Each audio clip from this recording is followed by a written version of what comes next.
Nous votons cette semaine sur le mécanisme d'ajustement carbone aux frontières, ou CBAM en anglais, aussi appelé taxe carbone aux frontières, l'occasion de revenir sur son origine et ses enjeux.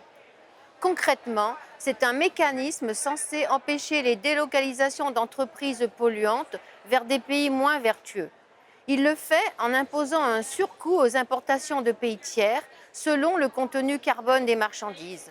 Ce faisant, les importateurs doivent acheter des certificats carbone. Les marchandises ciblées ne sont en fait que des matières premières: acier, aluminium, engrais, ciment, électricité et hydrogène, et pas des produits finis.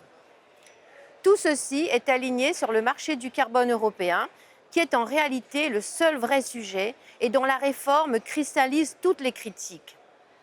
Pour que le mécanisme d'ajustement carbone aux frontières entre en vigueur, il faut amender le marché du carbone.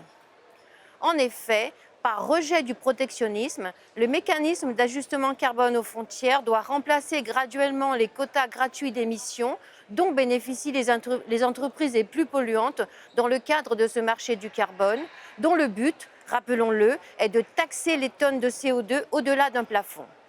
Ces quotas gratuits avaient été pensés à l'origine pour dissuader les délocalisations en raison d'un coût du carbone trop élevé.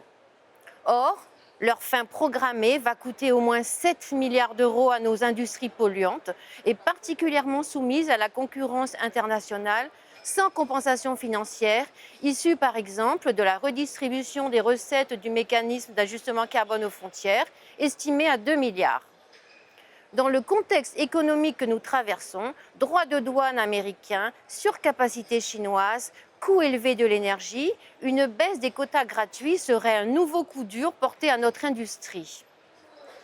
Cette fausse taxe carbone aux frontières est surtout une vraie taxe pour nos entreprises. Elle n'a jamais été un instrument protectionniste, mais un moyen d'arriver à un marché mondial du carbone. Ce qu'il faut, c'est une vraie taxe aux frontières, frappant de façon ciblée les importations venant de pays très émetteurs en n'ayant pas peur du protectionnisme.